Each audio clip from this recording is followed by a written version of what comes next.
Hi guys! Kamusta po kayong lahat? Ako nga po pala si Stella. So ngayon ay gagawa tayo ng general love reading. At maraming salamat po sa mga sumusuporta sa channel ko. At kung bago pa lang po kayo, don't forget to like and subscribe para po updated kayo sa mga videos na i-upload ko. At paalala lang po, hindi po lahat ay makaka-resonate. So take what resonates and leave what doesn't, okay? So ngayon, simulan na po natin yung reading natin. Ano bang makikita natin sa general love reading? Kaninong energy kaya makukuha natin? General love reading.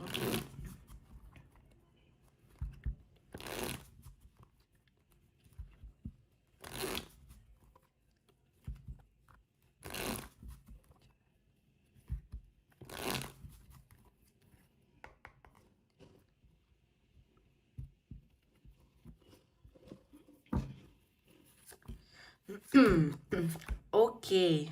Oh my God. Anong nangyayari sa inyo?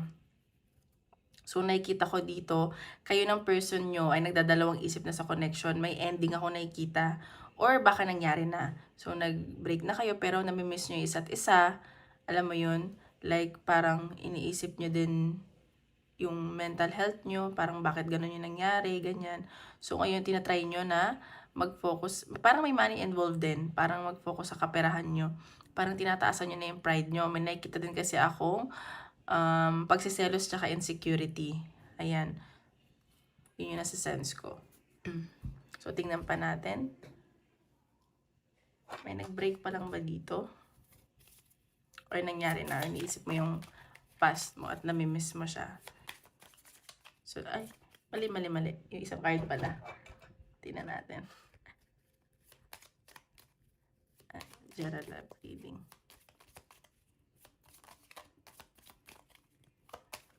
Oops. Ayan, sovereignty. So, sa nakikita ko dito is like, marami kang iniisip or parang, ano ba? Parang nagmamatigas ka dito pero iniisip niyo yung memories nyo, ganyan. Sa nakikita ko, yun nga sabi ko, parang nagmamatigas ka. And out of, ano to, like, pride, insecurity, and jealousy. So, ayun, parang gusto mo din mag-travel, siguro para makapag, mag-isip-isip ka, ganyan. Ayan, so, parang i-voice out mo lahat sa partner mo, magra-rant ka, ganyan. Parang magkakaroon ka ngayon ng lakas ng loob. Ayun nakikita ko. So, tingnan pa natin energy ng person mo. Oops, yung card. Energy ng person mo. Shuffle lang natin.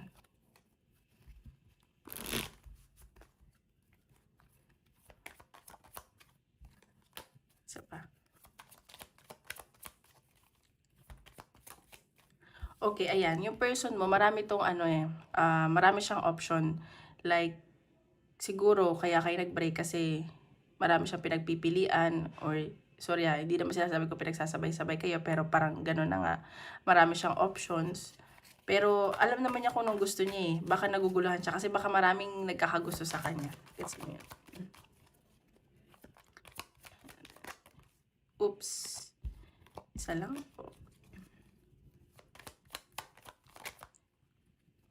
See?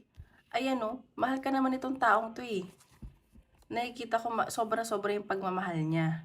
Kahit na marami siyang, alam mo yun, marami siyang option, ikaw yung mahal niya. And very emotional tong person mo. Siguro ano to, water sign. Oh, see? Okay, so nai-gets ko na. So maraming tuksong lumalapit sa kanya, pero ikaw yung mahal niya. At sa nakikita ko, kahit na kung hindi ba kayo nag-break, alam nyo to eh, dinededman niya or tinataasan niya lang yung pride niya sa'yo. Gets mo yun? Yun yung nasa sense ko. Wait lang. Pat natin. Yan pa natin energy ng person mo. Kahit maraming tukso, ayan no. Hindi niya pinapansin. Ayan. So yung person mo parang nag-explore din siya ngayon eh. And gusto niyang makipag-usap at baka makareceive ka ng message sa kanya. Yun nasa sense ko. Parang biglaan to. Baka magkabalikan kayo, mag-sorry siya, ganyan. Mahal ka naman ito eh.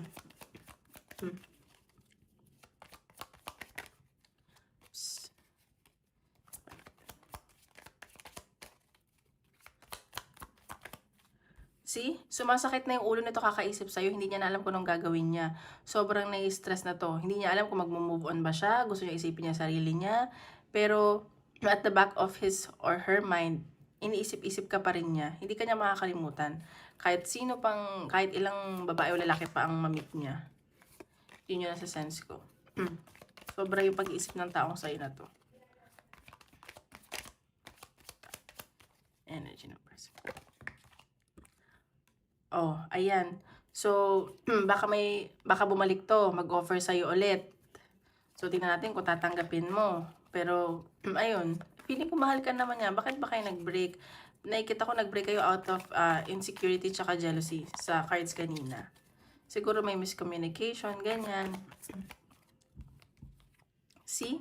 Minamanifest ka nitong taon to at ikaw yung nakikita niyang like perfect girl or boy for him or her. Ayan. So, parang ano lang to, nagdadasal lang to, parang hindi niya pinapakita. Pero nakikita ko magme-message to sa'yo or mag-o-offer siya.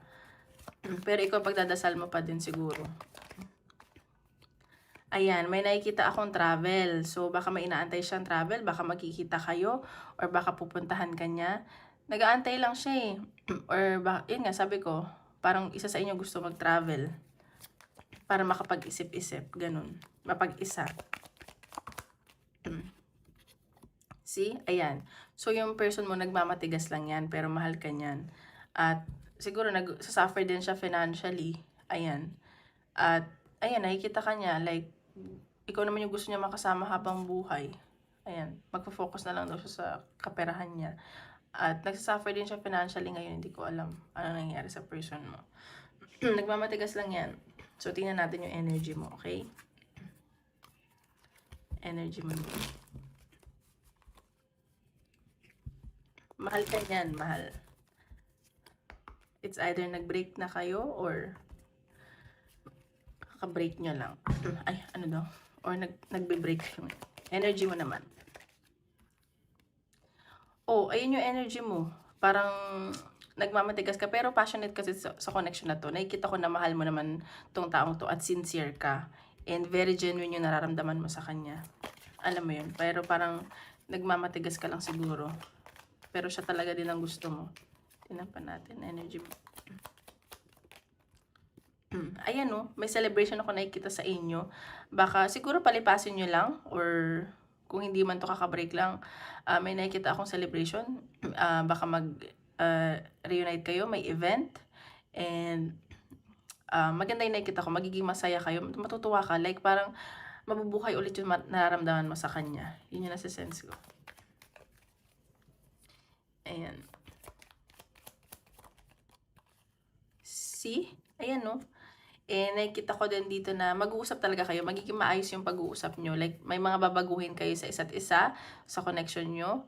Hindi ko sinasabing baka magkabalikan kayo because it depends on you. Pero may chance ako nakikita kasi may celebrate kayo or may mag-birthday or event. Ayan. Parang new beginning nakikita ko. Yun yung gusto mo din mangyari. Ikaw, see? Ayan, nag-iipon ka lang din ng lakas ng loob. Kasi feeling ko, siguro this time parang ikaw, alam mo na yung kung anong gusto mo, anong gagawin mo. At ayun, parang dati parang emotional ka pero ngayon may lakas ka na harapin to. Ganyan. Parang kaya mo na. Parang dati naging powerless ka, ngayon hindi na. See? Ayan. So, nakikita ko sa side mo kasi parang na-feel mo na betray ka ng person mo or ikaw yung nag-betray. Ayan. So, ngayon parang ano ka na eh, matatag ka na. Siguro yun yung kinakatakutan mo sa connection. Energy mo. Ayan. So, mahihirapan ka dito kasi nakikita ko, mahal mo to eh at gusto mo naman talaga. So, pero kailangan mo gumawa ng choice at mahihirapan ka sa choice kasi nagtatalo yung ulo at isip mo. Ay, ano daw? Ulo at puso mo. Isip at puso. Ayan. See, sobrang loyal ka dito sa person mo. Alam mo yun? May choices kang gagawin at it's either, siguro mag-abroad ka, And nakikita mo yung magiging okay financial mo, pero mahal mo din yung person mo.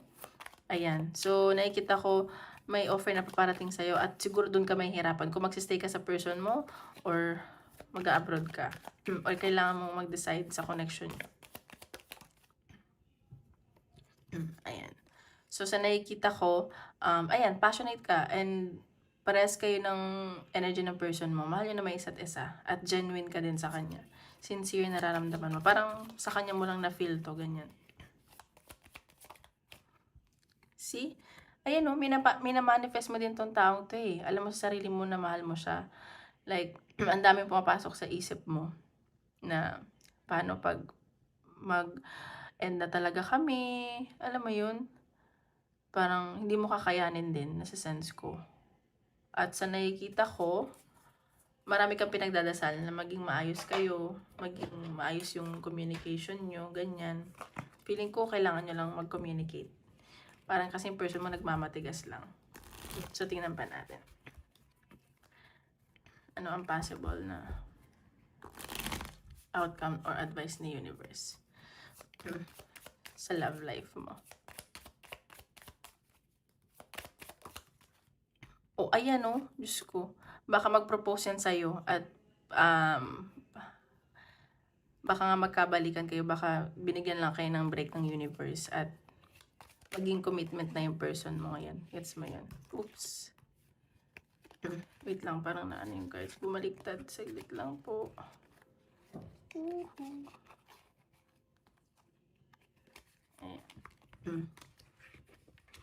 So, nakikita ko parang may paparating na proposal.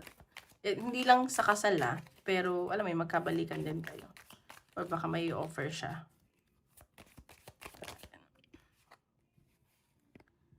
Ayan o, grass is greener possibilities. Ayan o, so baka this time magbago na at maging maayos na kayo. Siguro talagang lang kayo. Pinaghiwalay sa ngayon. Pero magiging maayos din daw yan. At magiging masaya kayo. Okay? Ayan o, oh my God, baka mag-travel pa kayo. Or isa sa inyo may travel. And may renewal ako nakikita at reconciliation sa inyo. Ayan o, sobrang unexpected. And, yan, kung may ano din kayo sa work, ayan o, strong yung connection yung dalawa eh. So, kahit maghiwalay man kayo, kayo at kayo pa rin ang mag-e-end up. Okay? So, ayan ang nakikita ko sa love life. So, tignan natin sa career. Baka sa career din to, baka mag-travel kayo, baka dun mo ma-meet yung person mo. Ang ganda naman ng reading today. So, tingnan natin, okay? Sa career naman tayo. Nang paparating sa career, general career. General.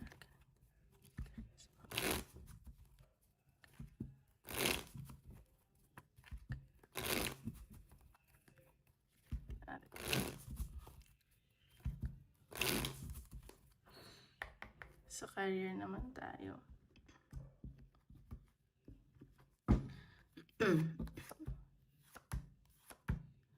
Okay. Sa nakikita ko dito, parang nagiging toxic na yung career, yung trabaho mo. At siguro may offer na paparating sa'yo. At magdadalawang isip ka dito kasi baka dalawang offer. At baka mas stress ka. Alam mo yun? Kasi ang daming dumarating kasi new beginning at travel ako nakikita. Siguro umalis ka na sa dati mong company or paalis ka na dyan. Kasi parang hindi na siya naging healthy sa sarili mo din. And mental health. So ayan, may nakikita akong dalawang or tatlong offer sa'yo at travel. Ayan. Sobrang mag-aano ka. Mai-stress. So, yun yung nakikita ko. Baka lilipat ka. Or kung hindi man travel, bagong opportunity. Tingnan pa natin. Sa career.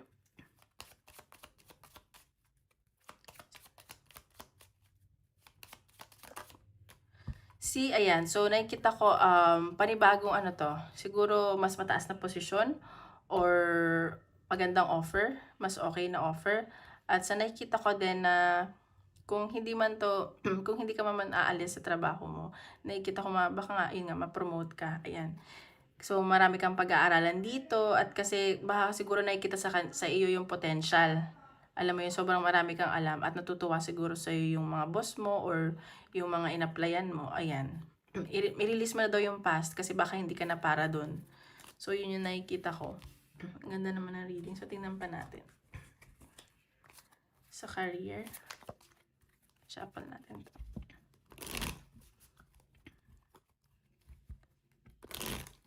Sa career.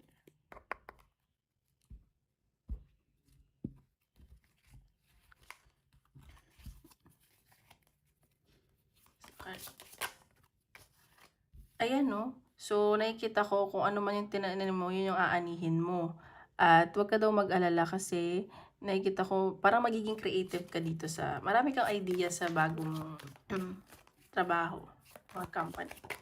Kaya, ayan. So, ayan ang sasabi ko, baka may stress ka, ma-pressure ka kasi maraming offer sa'yo. Oops! Ayan, sa nakikita ko na pinagdasal mo talaga to eh. And dahil, alam mo yun, sobrang sipag mo at sobrang bait mo, kaya binibigay sa'yo ni Lord.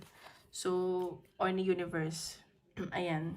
So, maganda yung nakikita ko sa career mo. So, kung may pinagdadaan ka ngayon, huwag ka na ma-stress. Okay? So, ayan. Ngayon, isip ka ng tanong at sasagutin in Universe.